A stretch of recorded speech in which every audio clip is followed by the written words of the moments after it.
Et bonjour à toi, ami Scorpion, bienvenue pour cette guidance qui te concerne pour cette rentrée septembre 2025.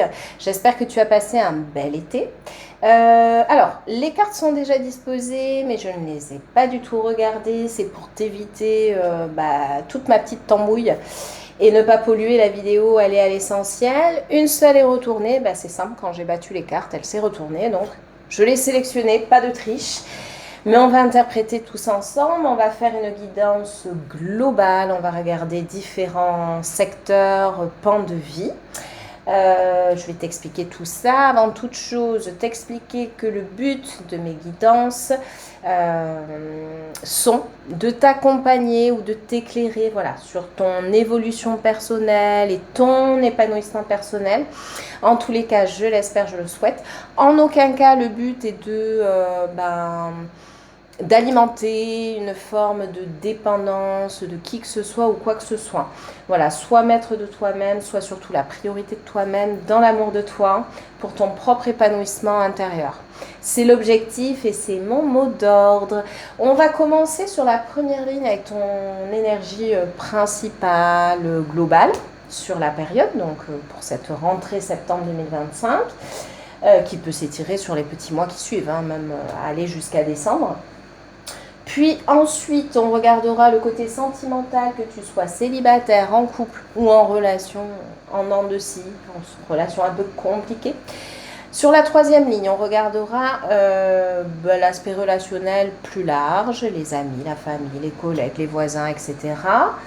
Et enfin, sur la quatrième ligne, on regardera tous les autres secteurs confondus. Travail, finances, organisme, loisirs, voyages, etc. Tu adaptes en fonction de toi, de ta situation. Et on finira par un petit message des anges pour clôturer cette guidance. Avant toute chose, n'hésite pas à regarder d'autres signes, puisque bien souvent c'est notre signe solaire que nous regardons. Donc si ton signe solaire est le Scorpion, n'hésite pas à regarder ton signe lunaire, voire même ascendant, ce qui te permettra de pouvoir créer ta guidance personnalisée, celle qui sera la plus proche de toi-même. C'est parti, on commence avec l'énergie principale. Alors, la carte qui était dévoilée, c'est l'empereur. Elle est tombée franche, nette, précise et retournée. Ça va bien avec l'énergie de l'empereur. Ensuite, nous avons le 8 de coupe. Contemplation. Ici, nous avons sème les graines. Et on regardera le message ici après. Alors, au niveau de l'énergie principale, il y a une idée de construction, il y a une idée de réalisation, il y a une idée de concrétisation, il y a une idée d'affirmation. Il peut y avoir aussi... il y a une idée de positionnement, il peut y avoir une notion un peu de puissance, de pouvoir, de contrôle aussi. Je cite un peu tout et tu adapteras en fonction de toi. Il peut y avoir une part égotique assez marquée. Il peut y avoir une idée de protection, de toi-même, de ce qui t'appartient, également de tes proches, etc. En tous les cas, on a la tête haute, la tête relevée, on n'est pas du tout dans la soumission, donc il y a une idée aussi de puissance, de force, j'ajouterais. Ici, avec sème les graines, ça vient rejoindre cet aspect de construction, c'est-à-dire qu'on a des idées, des objectifs, on veut les mettre en application, mais on a un plan. On a un plan, on plante nos graines, on sait que que tout ceci va pousser et qu'on pourra récolter par la suite. Et puis ici, avec le 8 de coupe, alors le 8 de coupe en principe représente, alors ici on a la contemplation, parce que le 8 de coupe de base représente plus le fait de tourner le dos à une situation, mais une situation plutôt sentimentale. Ou amicale, pourquoi pas, mais dès qu'il y a de l'affectif en fait. Et alors ici, comme il y a noté contemplation, peut-être que justement on a tourné le dos, c'est là où je mets l'éventualité, à une situation, à une relation en tous les cas, et qu'ici on prend du recul le fait d'avoir tourné le dos tout simplement. Et que qu'on s'interroge ou peut-être qu'on remet en question, peut-être qu'on... Voilà, peut-être qu'on aimerait revenir sur les actes, sur les actions. Peut-être qu'il y a une notion de regret. En tous les cas, on analyse la situation. On analyse la situation. On va regarder le message ici. La persévérance est la clé du succès. Alors, ce n'est pas parce qu'un chemin est difficile qu'il faut se décourager et renoncer. Restez concentrés sur vos objectifs, ne sacrifiez pas vos rêves, car vos guides vous indiquent que vos efforts seront récompensés. Après la semence, nous pouvons récolter. Quels que soient les sacrifices que vous devez subir, atteindre votre but est à votre portée. Alors, chassez loin de vous toute tentation de renoncement. Vos efforts vous mènent vers le succès. Alors ici, on vous dit de ne pas baisser les bras. Oui, ça peut être épuisant. Oui, c'est beaucoup de choses à mettre en place. Oui, c'est beaucoup d'énergie, d'investissement, d'implication. Mais nous pourrons récolter. Voilà.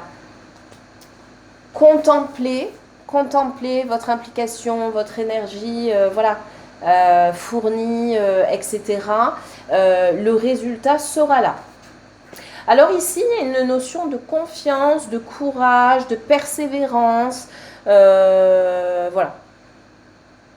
C'est ce qui ressort. On verra si ceci ressort plus dans un secteur de vie plutôt qu'un autre. On va donc poursuivre avec le domaine sentimental. Alors, un amour passionnel et sincère en vue, ici. On a l'automne, ça tombe bien, ça arrive. Ici, on a le 7 d'épée avec un 9 de bâton. Et on regardera cette carte ici.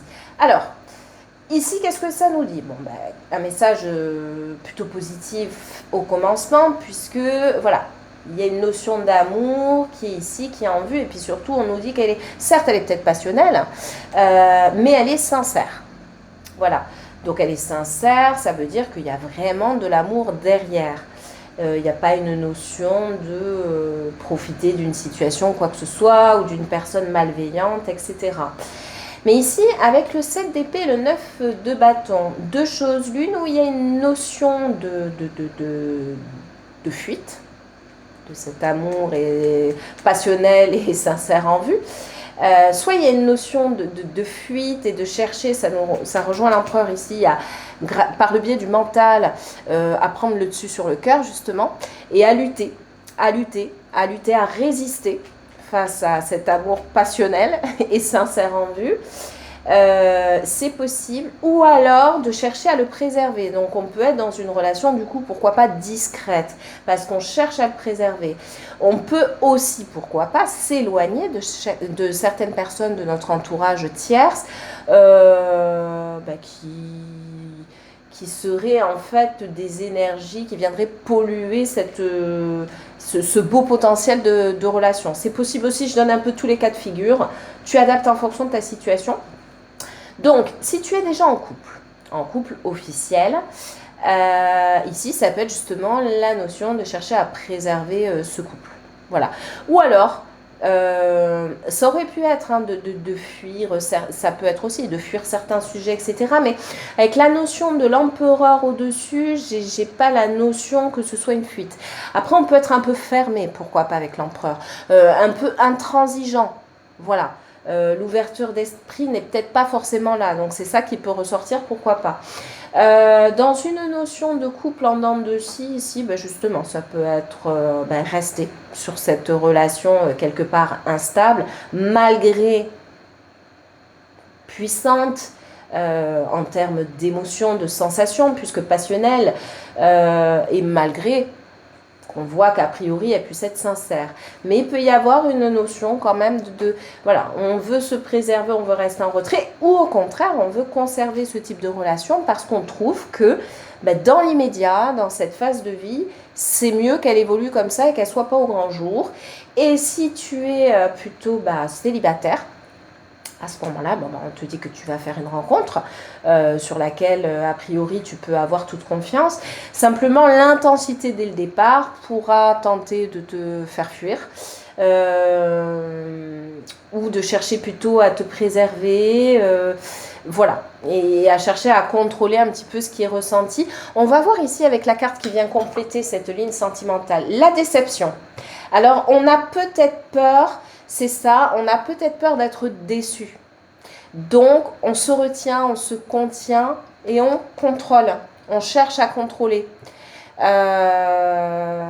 que déçu par le biais de relations déjà vécues auparavant, qui nous ont marqués. Ou... Voilà. Souvent,